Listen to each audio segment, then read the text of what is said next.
I'm so excited because you guys have new music here, but it's a cover song of Blinding Lights. Zach, how did you guys decide to cover this specific song? We were given a list of a bunch of it was for a punk rock love song compilation, and they gave us a list of like 10 or 20 songs from every decade, like hundreds of songs to choose from. And they said, "Hey, pick what you want, but hurry up because other bands are on there. So like pick, you have like a date, do it right away." So I looked at it personally. I think I was the first one to respond, if you remember, Paul. And I was like, "We should do Blinding Lights because it's totally unexpected. It's the most streamed song of all time, so everybody knows it. So it's like the old saying that like if you cover a popular song, you're already halfway there. Um, and then I totally expected Paul most of all because I don't think he's like as into like well he has a daughter so new music too, but I expected you to be like, what, no way, I'm not going to do that song. And you were like, totally great choice, let's totally do it. So yeah, we were all on board like from the very beginning, if I recall, right, Paul? Yeah, yeah, it was a good choice because I knew that we could put a good rock spin on it, and really make it, kind of heavier and put our own take on it. And it's already kind of up tempo. It's just not heavy. Yeah, So yeah, it lends itself well. And then the other side of it, which kind of came later, was that we've been looking for a new song to do as an encore. Because yeah, we've been doing like we were looking for a change this summer for something new, but it has to be recognizable. It's always good to do a fun cover that people know. And so like that's kind of a no-brainer. Like you could play that at a state fair or in yeah, Malaysia and people know that song. yeah. So It hopefully we was, can work that out for the summer. yeah. Well, how did you guys go about making this song your own then? Well, Paul, yeah, Paul kind of got the ball rolling with his arrangement. He could tell you about that. yeah. I kind of heard the song as sort of like having the sort of loud, quiet dynamic of like a Nirvana song or a Smashing Pumpkin song, and just really rocking it up and making the chorus super heavy, and then just bringing it down in the verse. And it's a kind of a simple formula, but it worked really well with that song. And then as everyone added their own parts and Zach sang it just started getting stronger and stronger. So I think it was a pretty good approach. Yep, that old Pixies dynamic still works Yeah. 30, 40 years later. Yeah. Zach, what are the fans saying? You guys did play this at this Valentine's Day gig. What are the fans saying Oh about no, your? we haven't played it out yet. Oh, really? Yeah, we haven't really started. We did a one off in Chile last weekend, but we haven't really our tour isn't really ramping up yet for another couple months. So yeah, we haven't played it out yet. So we'll see what happens. Yeah, it'll be fun. It's going to be fun to play. I can't wait to play that one. Well, you have released a lyric video for it. At least people, I'm sure, are reaching out to tell you how epic this song cover is. Yeah, no, the feedback has been good so far. It's hard to really gauge because in this day and age, you put something out into the ether and then it's on streaming and everyone gets it for free. You can't really track album sales, and Yeah, things are so ephemeral now. And then a whole nother new release comes out the next week and it gets buried. So it's hard. I just take it with a grain of salt and be like, hey, put it out there. It'll find its way to the right. right people. Yeah, And don't get too attached to any one release. You right. know. More. I agree with Zach. But so far, the response has been good. People seem to like it. Well, Yeah. is No this one's. prelude then, Paul, to a full album or an EP? Maybe some cover songs in the future you guys are considering now with this one coming out. Well, we're actually working on a record right now, so we're gonna.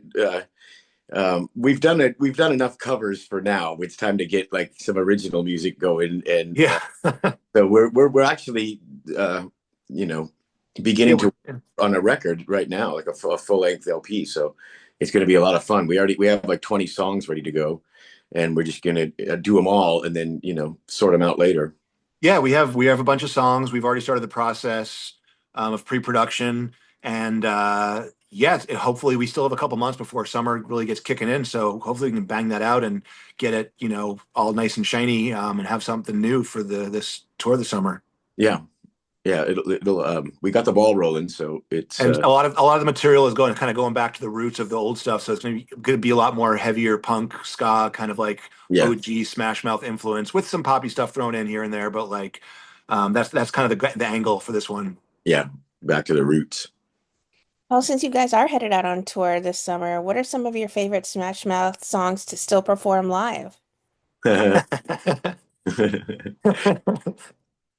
Well, you gotta play the hits. So, Yeah. you know, Or there's always that moment of recognition when the bangers come in and people lose their minds and their Shrek ears go flying off their heads and they jump up and down and sing every word. So that's always fun. I mean, it's cliche, but you know, like Paul said when I joined the band, he's like, "There's only one song where you can say the first syllable of the first word of the first line, and everyone knows what you're going to do. So you just go Psalm, and the whole place just goes nuts. exactly.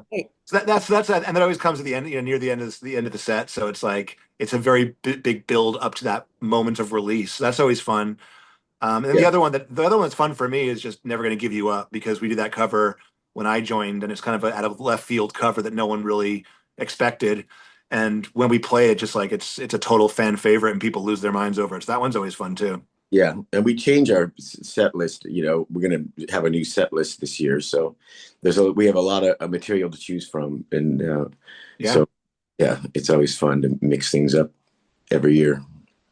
Well, I'm still so sorry about the loss of your beloved member, Steve. He was an absolute legend, a talent, a wonder, a musical gifted individual. But Zach, I think you do him proud with your voice. Do many people reach out and tell you how close you sound to him? uh, they do. I mean, I do get a lot of messages and comments. You know, mostly positive. Thank God. Uh, Yeah, I don't know. I think I have my own kind of sound. I mean, I'm trying to stick to the sound of the band and make it sound authentic, but in my head, I don't think I sounded that much like him, but apparently I do. So it all seemed to work well. And yeah, I do get a lot of messages. I think it's the gruff to your voice. There's this little gruff to your voice that I think gives a little Steve Yeah, ring to it. that's the goal. So if it's well received, then you know, so far so good, as they say. We're going on our fourth summer already of touring. Yeah, So yeah. yeah, people He's a seem to like it. Yeah, Zach. You know, the other thing about Zach is he has the same silhouette. If you look at him from far away, you know, you swear it's Steve. A little bit, with Hey, tattoos I've been and in the gym. Look everything. at this. Look at these guns. Yeah. This Okay, Paul. felt figure. There is a new Shrek movie in the works. Any chance there'll Yeah. be a Smash Mouth inclusion? Well, we'll have to discuss that with management and see. You know, we'll see. I hope so. I sure hope it's a song that I co-wrote.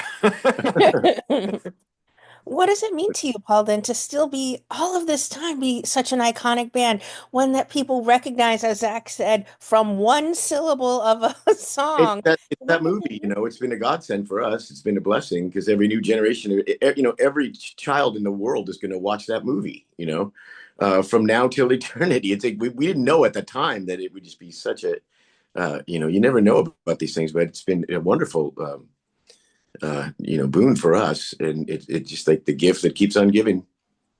Yeah, if you could We're have very, one song or you know in the public zeitgeist that you know, yeah, and then to have two songs, then to have three songs, and then to have the movie on top of that, that's like more than most bands get. So it's a gift right, that you know really keeps on giving over the years because, like you said, that generation after generation will see The Wizard of Oz and yeah, Casablanca and correct. Star Wars, and you know, it's like it's going to live forever. So And we're lucky to have that. Plus, our, you know, our music has a timeless quality, and the songs hold up.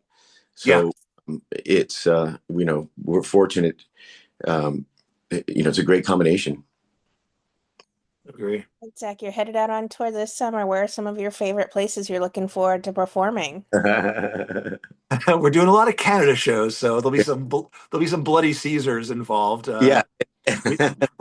We, we have several Canadians in the band, including Paul. So we like to have a little bloody Caesar party when we go to Canada, Zach like which is just a Bloody Mary with Clamato. It's like the national drink. So we'll be doing that. Where are we going? Zach and We're going lots of places. I don't know. We've played so many fun places.